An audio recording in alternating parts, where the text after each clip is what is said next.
Hi, I'm Brandon Fertig of The Periphery, where we try to offer you a unique angle on the people of the world and the issues of our time. And today I'm going to talk about this issue of inconsistency when it comes to what's acceptable sexually in this country, in the United States and perhaps the West. Why is it that this song is considered sexually inappropriate, while at the same time this performance is considered social progress? I'm going to answer the question of how those two can square up. How can they both coexist? What this signifies about our country today, about our culture and society, and then how we might want to react, how we might want to respond, given that this apparent illogical standard exists and other illogical standards. So for those who don't know, Baby It's Cold Outside is a classic holiday song where a man and a woman are singing together, and she's playing the part of I have to go now. And I think the scene is that they're at his place and she says, I need to go, it's getting late. And he said, oh, you don't have to go, it's not that late. Or I have to go, I have to be somewhere in the morning. Oh, you don't have to go, you don't have to be somewhere in the morning. It's cold outside, baby, it's cold outside.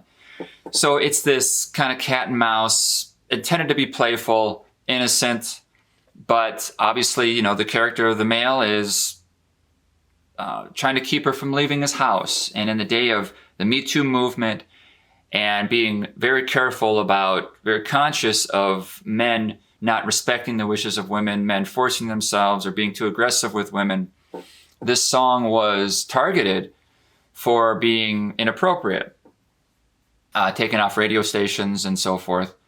So that explains that song. Now, this performance was a recent one at the Video Music Awards on MTV, and it involves two, consensual adults partaking in something that they're both voluntarily okay with. And, there is no coercion, although she's strapped down, but we assume she was okay with that. It also pushes the boundaries of things, right? We have same sex, we have Black performers.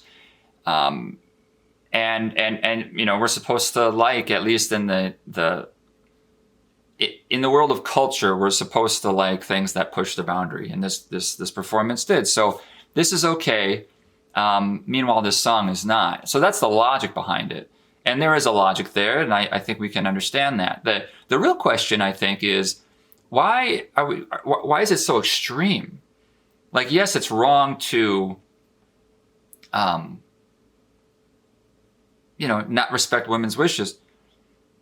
But why are we so puritanical on this one aspect of sex?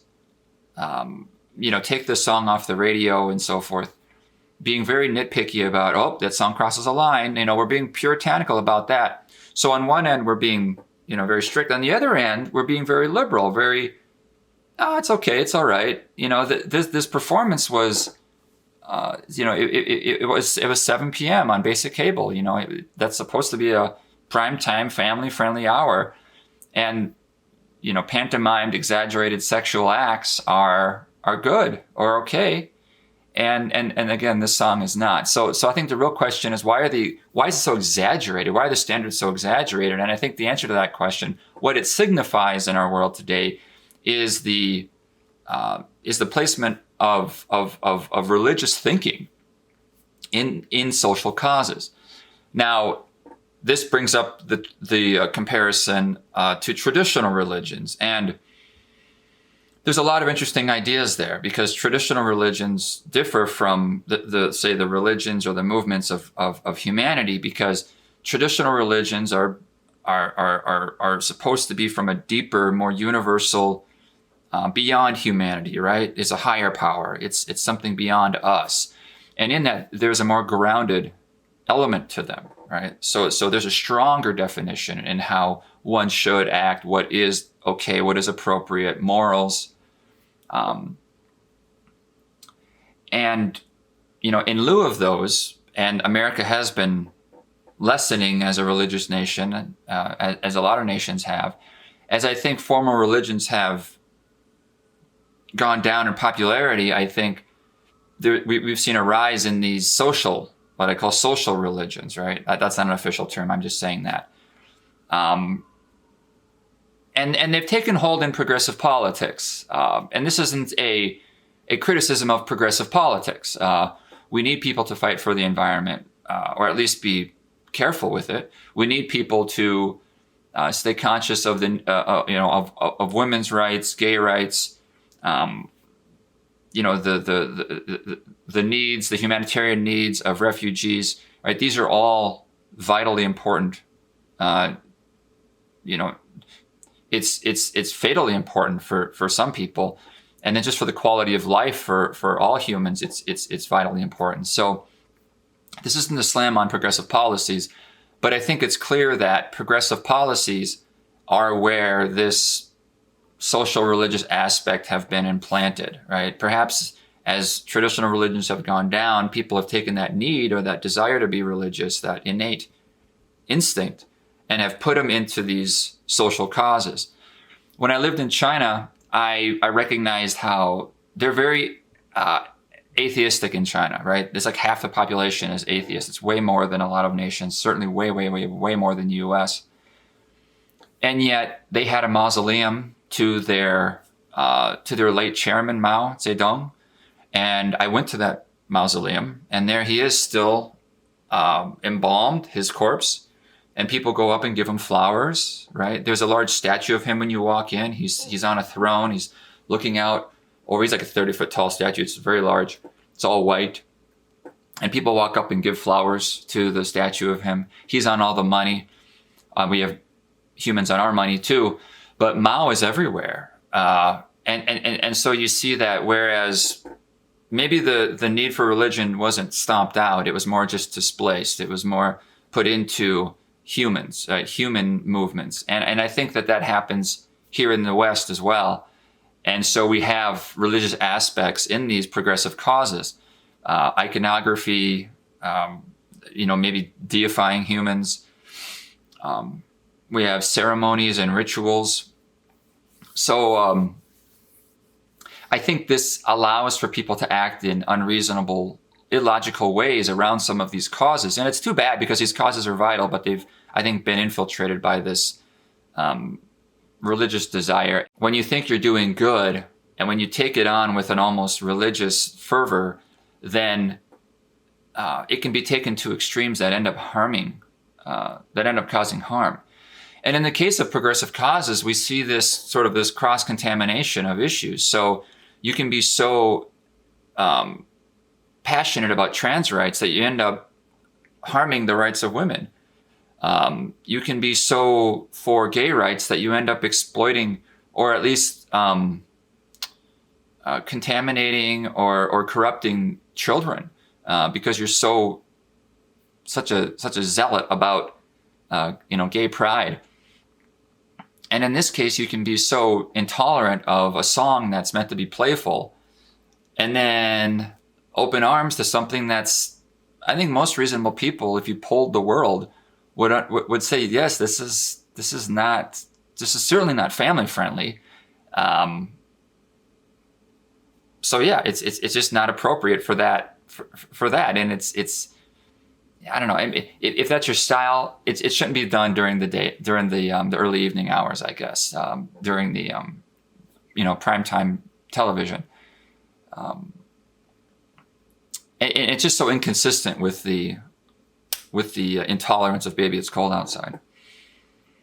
So we live in this world that is inconsistent, and I think the decrease of formal religion, which by the way also has its share of abuses, and in fact it dominated inhumane activity for a long time. The Crusades, or you could the Spanish Inquisition, the witch trials, burning women. Like these are atrocities of an intense scale, and done because of formal religion, or at least humans misusing formal religion for their darker side.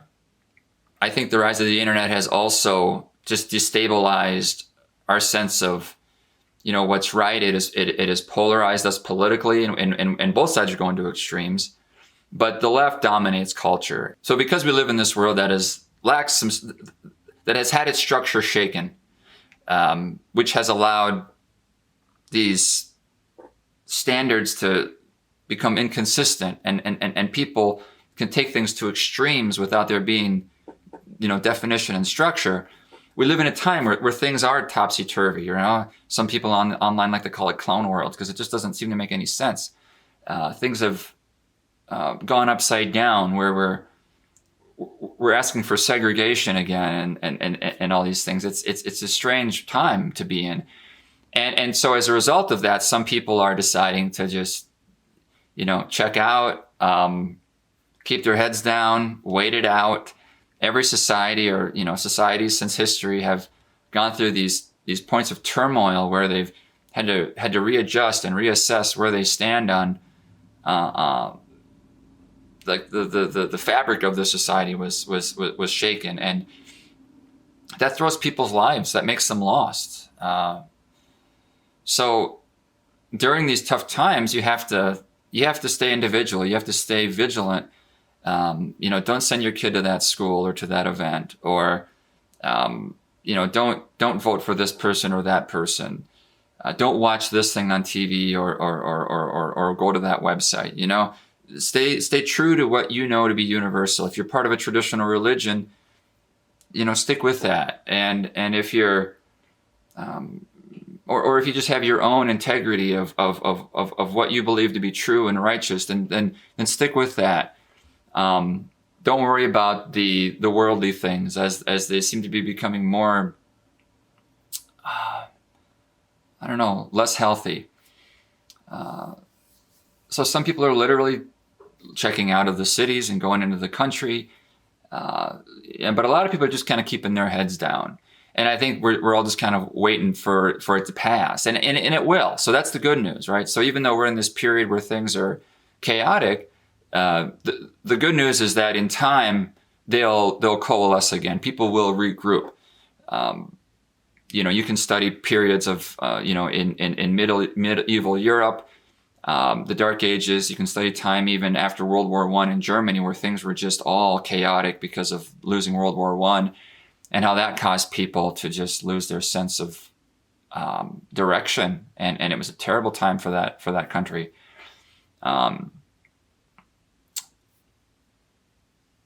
But it passes. And so I think the optimistic thing here is to acknowledge that in time it'll come back, and it'll come back better, right? So things are being shaken up, but they'll come back together in a way that's more in tune with modern technology, modern norms. So we'll better understand morals. We'll better and we'll have better capabilities of arranging ourselves in ways, thanks to online tools, to kind of restructure our societies. Now, I don't know what that will look like, but it will be done. And it will be done in ways that we can't even yet understand the benefit of, but it will be beneficial, I believe. So it'll come back better, stronger. It won't be how it is now structurally, and it certainly won't be how it is now. I think ethically, we're going to get things on track. And you know what? And if things in general don't, you'll find a community that does. And that will be a huge boon to you and your family and so forth. So hang tight. Things are going to get better. Thanks for listening. I'll talk to you later. Bye.